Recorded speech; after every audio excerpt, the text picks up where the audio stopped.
Hello বন্ধুরা, welcome back to my channel. আজ আমি তোমাদের সঙ্গে আমার ফার্স্ট ব্লগ শেয়ার করছি। এতদিন তো শুধু তোমরা আমার মিনি ব্লগ, ক্রাফট, এটা সেটা দেখেছো, বাট আজ আমি তোমাদের সঙ্গে আমার লাইফস্টাইল ব্লগ শেয়ার করছি। আজ যাচ্ছি একটু শ্বশুরবাড়িতে, অনেক দিন পর শ্বশুরবাড়িতে যাচ্ছি একটু কাজের জন্য। কী কাজের জন্য যাচ্ছি সেটা তোমাদের সঙ্গে শেয়ার করব নেক্সট ব্লগে। তো চলো আমি যাই তোমাদের সবাইকে নিয়ে আমার শ্বশুরবাড়ির দিকে। তো তার আগে আমার বর গাড়িটা পরিষ্কার করছে, পরিষ্কার বলতে গাড়ির চাক্কার মধ্যে একটু জল দিচ্ছে। আর এই হচ্ছে আমার বাড়ির পুচকি, এ শয়তানি করতে আর কোনো অংশে বাদ দেয় না। আর এদিকে পিছন থেকে একটু জল নিয়ে আমাকে বললো আমার হাজবেন্ড যে গাড়ির চাকাতে জল দাও। চাকাতে জল দেওয়া এটা কি নিয়ম নাকি সত্যি সত্যি অনেকদিন ধরে গাড়ি বসে থাকলে পরে চাকাগুলো পুরো একদম হয়ে যায় আর জল দিলে নাকি একটু বেশ ভালো ফিল হয় নাকি, আমি জানি না এসব, তবু শুনছি আমার হাজবেন্ড বললো যে জল দাও। তাহলে আমি জল একটু এনে দিচ্ছি।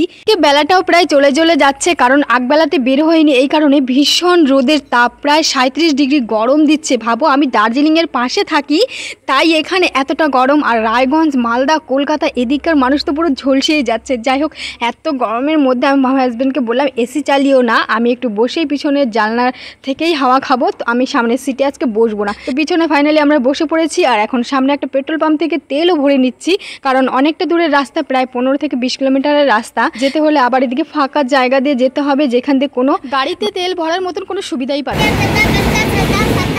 এই হলো একটা রেল গেট, যেখানে আসলে আমরা কোনো দিনও গেটটাকে খোলা পাই না। প্রতিটা দিন আর প্রতিটা সময় গেটটা বন্ধ পাই, তারপরে কিছুক্ষণ ওখানে ওয়েট করতে হয়, তারপরে চলে আসতে হয়।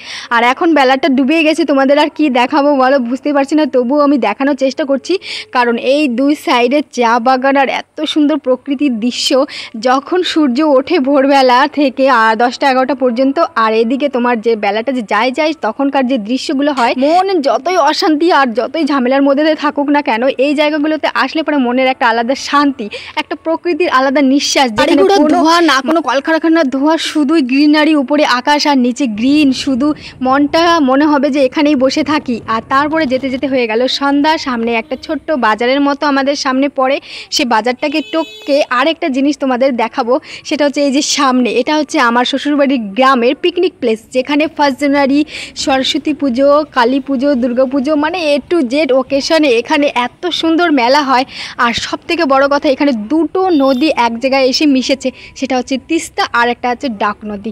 দুটো নদীর একই মোহনা, মানে এটা জাস্ট অমায়িক। এখন তোমাদের বেলাটা পড়ে গেছে, তাই আমি খুব দেখাতে পারছি না, অন্য একদিন সময় করে তোমাদের দেখাবো। আর দেখার জন্য তোমরা আমার চ্যানেলটাকে সাবস্ক্রাইব করে আমার পাশে থেকো। আর এখন দেখো পড়ন্ত বেলা, তবু কি লাইট, দেখতে দেখতে আমি আমার শ্বশুরবাড়িতে চলে আসছি। পুরো অন্ধকার, লোকজন মনে হচ্ছে বাড়িতে নেই, সব তাও তোমাদের পরে দেখাবো দিনের বেলায়। যাই হোক, এটা হচ্ছে আমি আমার শ্বশুরবাড়িতে চলে এসেছি। এটা হচ্ছে আমার ঘর, যে ঘর সবসময় তালা বন্ধ থাকে। আর একটা মানুষ যখন এই বাড়িতে না থাকে বা যে কোনো ঘরে থাকে না, তখন সেই ঘরের অবস্থাটা কী হতে পারে সেটা তো তোমরা ভাবতেই পারছো। আর যাই হোক, সকালবেলা আবার তোমাদের দেখাচ্ছি। তো বন্ধুরা, এই হচ্ছে আমার শ্বশুরবাড়ি, যেখানে সকালবেলা বৃষ্টি হয়েছে। ভালো লাগলে লাইক, কমেন্ট, শেয়ার আর সাবস্ক্রাইব করে পাশে থেকো। আবার দেখা হচ্ছে নেক্সট ব্লগ।